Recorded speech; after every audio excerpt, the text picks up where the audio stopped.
आज बात करेंगे प्रोकैरियोट्स एंड यूकैरियोट्स के बारे में। जो प्रोकैरियोट्स होते हैं या यूकैरियोट्स होते हैं वो क्या होते हैं, इनके बारे में। यहाँ पे हमने इनकी फिगर बनाई है इनको समझने के लिए।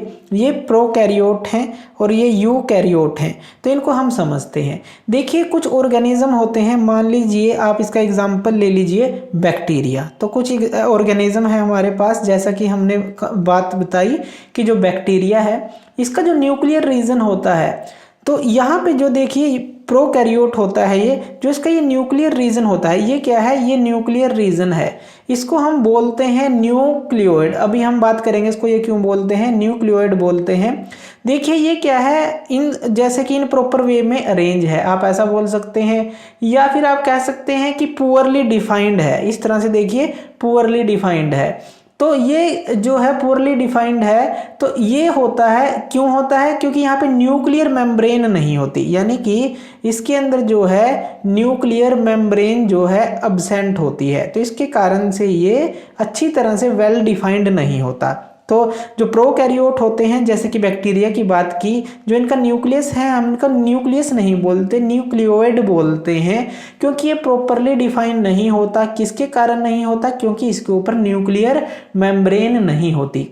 अब जो ये अनडिफाइंड न्यूक्लियर रीजन है, इसके अंदर न्यूक्लिक एसिड होते हैं, न्यूक्लिक एसिड होते हैं, इसीलिए जो इसको बोला जाता है कि जो ये है न्यूक्लियोइड, इसको बोला जाता है, क्योंकि इसके अंदर न्यूक्लिक एसिड होते हैं, न्यूक्लिक एसिड होते हैं। तो ये आपको ध्यान रखना है कि इसके अंदर जो होते हैं, इस अनडिफाइंड रीजन के अंदर ये न्यूक्लिक एसिड होते हैं, इसलिए इसको न्यूक्लियोइड बोला जाता है। तो इस कारण से इसको बोला जाता है। इस तरह के जो ऑर्गेनिजम्स होते हैं जिनका जो सेल्स है जो लैक करती है न्यूक्लियर मेम्ब्रेन, क्योंकि इसके अंदर न्यूक्लियर मेम्ब्रेन नहीं है, जैसे कि हमने बात की, उनको बोल देते हैं प्रोकैरियोट। तो प्रोकैरियोट बोल देते हैं। ये जो नाम आया है प्रोकैरियोट, ये कहाँ से आया है, प्रो का मतलब होता है, इसको भी आप देख लीजिए, इसका मतलब होता है प्रिमिटिव, और प्रिमिटिव यानी कि प्राइमरी आप बोल सकते हैं, प्रिमिटिव और प्राइमरी होता है।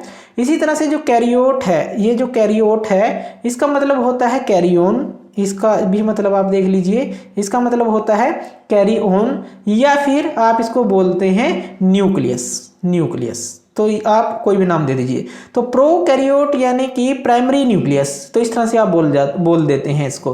तो ऑर्गेनिजम्स जो होते हैं जिनके अंदर ये तो अब्सेंट है न्यूक्लियर मेम्ब्रेन, जैसे कि हमने ये बात की, और उसके अलावा भी हम देख लेते हैं और क्या क्या चीज़ें हैं। देखिए जैसे तो न्यूक्लियोइड बोल दिया क्योंकि इसके अंदर न्यूक्लिक एसिड है और न्यूक्लियर मेम्ब्रेन अब्सेंट है इसके अंदर। अब जो ये चीज़ जो हमने दिखाई है, ये चीज़ जो है ये राइबोसोम्स होते हैं, ये होते हैं राइबोसोम्स। तो इनको आप नाम दे दीजिए, राइबोसोम्स होते हैं। तो ये हम अलग अलग पढ़ेंगे।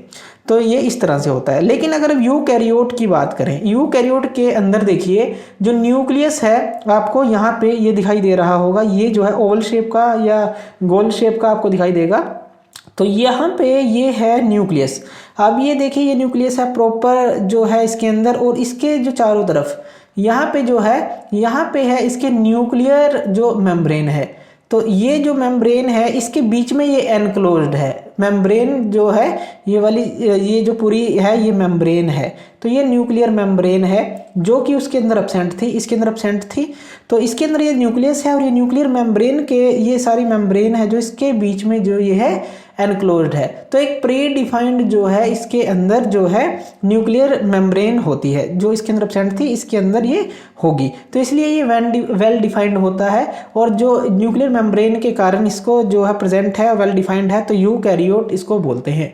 अब जो ये प्रोकैरियोट, ये मेन फर्क तो यही है इसके अंदर, और इसको न्यूक्लियस बोला जाता है, इसको न्यूक्लियोइड हमने जाना क्यों बोला जाता है। अब जो प्रोकैरियोट है, प्रोकैरियोट सेल के अंदर कुछ इसी तरह से कुछ साइटोप्लाज्मिक ऑर्गेनेल्स होते हैं, लैक करते हैं, क्योंकि इसके अंदर प्रॉपर जो है डिफाइंड रीजन नहीं होता अगर हम यूकैरियोटिक सेल से इसका कंपैरिजन करें। इसी तरह से जो काफ़ी सारे फंक्शन है ऑर्गेनेल्स के, तो वो पुअरली ऑर्गेनाइज होते हैं। तो साइटोप्लाज्म के अंदर। तो इस तरह से आप इन दोनों को समझ सकते हैं कि जो मेन डिफरेंस है कि प्रोकैरियोटिक एक जो वेल डिफाइंड नहीं होगा, न्यूक्लियर मेम्ब्रेन उसकी नहीं होगी, न्यूक्लियोइड बोलेंगे उसको, इसके अंदर न्यूक्लियस होता है, सेल मेम्ब्रेन होती है, वेल डिफाइंड होता है। तो इसी तरह से जो सिंगल सेल है या मल्टी सेल है उनके अंदर अलग अलग तरह से आप ये देख सकते हैं। तो ये थे हमारे प्रोकैरियोट्स एंड यूकैरियोट्स। तो थैंक यू वीडियो देखने के लिए। और ज़्यादा अपडेटेड वीडियोज़ के लिए आप हमारे चैनल ज्ञान लो पे हमें सब्सक्राइब कर सकते हैं। Thank you.